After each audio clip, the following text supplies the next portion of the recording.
Who is Callum Lang and why did Portsmouth make him their top target this January? Here is everything you need to know about the player and how exactly he fits into this current Pompey team. Let's go.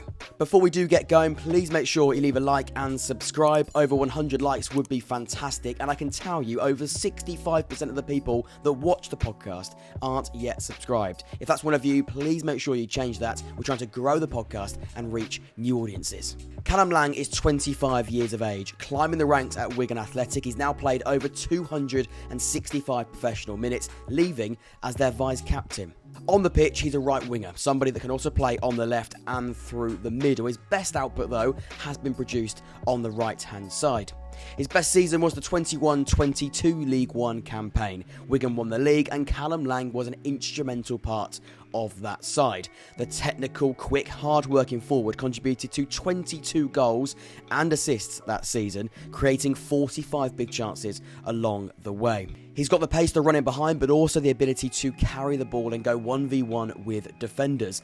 More on this later, but I think this could be something that this current Pompey team are missing. Again, hold that thought, we'll come back to it later. So why have Pompey splashed the cash, if you were? Well, the biggest and most simple reason is Pompey believe that if they can find just a glimmer of the player that was competing in this very league only a few seasons ago, he's a game changer and potentially a season changer too. On the screen now are Lang's stat graphs comparing his performance from the 21-22 season and this one. The one on the right is obviously astronomically better and proof when he's running hot and having a good season, he is a phenomenal player at this level. It's also proof that if Pompey inherit the current Callum Lang, who doesn't improve with a change of scenery, it's a massive gamble gone wrong. Having said that, Lang is being asked to play in a completely different way in a totally different area of the football pitch, and funnily enough, that does make a difference. Take a look at these two heat maps. They are very, very different. The one on the left from this season has Lang playing very centrally, almost operating as a slightly left-sided number 10. The one on the right is from his best season. It sees him operating as a traditional right winger, the position that I think John Mousinho will want him to tie down. His creative and goal-scoring numbers couldn't be any different. In fact, to save your time, only his pass accuracy is an improved metric from this season, and that's probably because he's played less games. Fundamentally, Pompey are trusting that with a few individual tweaks to his game, in a better team, with a more suited style, the chance of rekindling that fine form is increased. It sounds so easy, but the possibility seems to be worth the risk. At his best, Callum Lang is a quick, hard-working, goal-creating and scoring winger. It sounds very good, but I can back it up.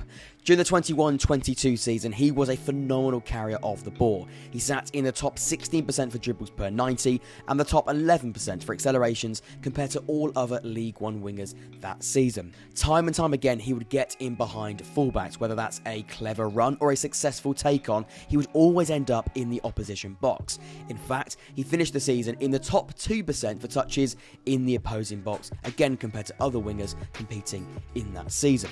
As well as creating, his goal output was pretty impressive too. In fact, with Lane and Kamara combining to bag 12 goals already this season, a few more from the wide areas wouldn't go amiss. Something else that's really important to mention is Lang's fantastic ability to be effective in defensive transitions. He'll press and win the ball back in advanced areas all of the time. Back in 2022, he sat in the top 8% for both interceptions and possession won back in the final third for attackers. We all know the importance of regaining possession quickly in a Mousinho side in any position. Whether he's in form or out of form, he's committed to every cause. That side of his game is not a gamble whatsoever. To visualise just how Callum Lang could fit into this Pompey team, I've put together some potential lineups. Let's take a look. So here is a potential starting 12, not 11. We'll come on to that in a minute. It is still 11 aside. Don't worry, we haven't changed that rule today. And don't worry, I can count. We're just making the point that ultimately, Callum Lang is coming into a position where another Pompey player is doing pretty well at the moment, and that's Abu Kamara. So the question is, does Callum Lang come straight into the team? The secondary question to that, as I've just insinuated, is can you drop Abu Kamara? I don't think that's the point or the intention from John Mousinho. I don't think Callum Lang is coming in to replace Kamara, because at the moment Kamara is doing a phenomenal job. He's coming in to initially support and then hopefully explode, not literally in a footballing sense. but not to replace. That's extremely important. If he hits the ground running, amazing, but it's not about piling on the pressure and instead about creating healthy competition. Promotion winning sides have both healthy competition and quality and depth, and Lang does come in and provide both of those things. The second question is, does this signing mean that John Mousinho doesn't trust the current depth he has in the attacking third? And you can see on the screen I've put together all of the potential options, both up front, the left and the right hand side, and in that number 10 position.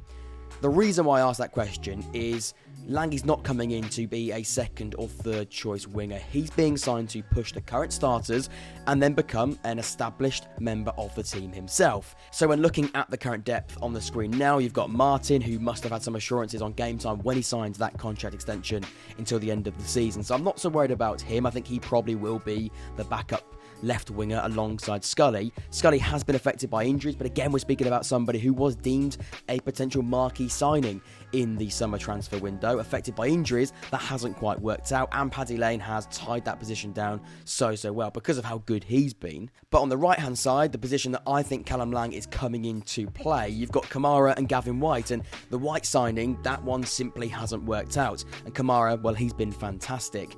I don't know where this leaves the likes of Whyte, Scully, not so much Martin, because this looks like a very ambitious signing. He's not coming in to be a backup. He's looking to eventually become an established member of this starting 11. And that's exactly what the signings need to be about if you are pushing for, let's say, at least automatic promotion.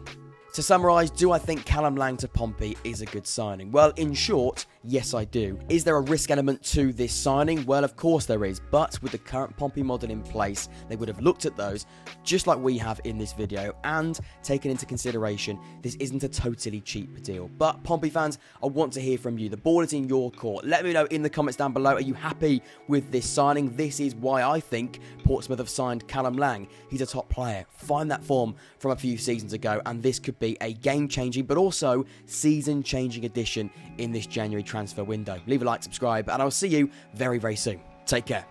But let's focus on Miles Pearce-Harris, who started this one, because there are plenty of encouraging signs. It's one game, let's not go overboard, but it was promising, to say the least.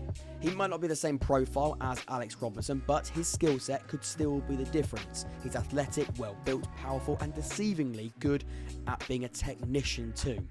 As his personal heat map shows, he loved progressing the ball from the centre down the left channel.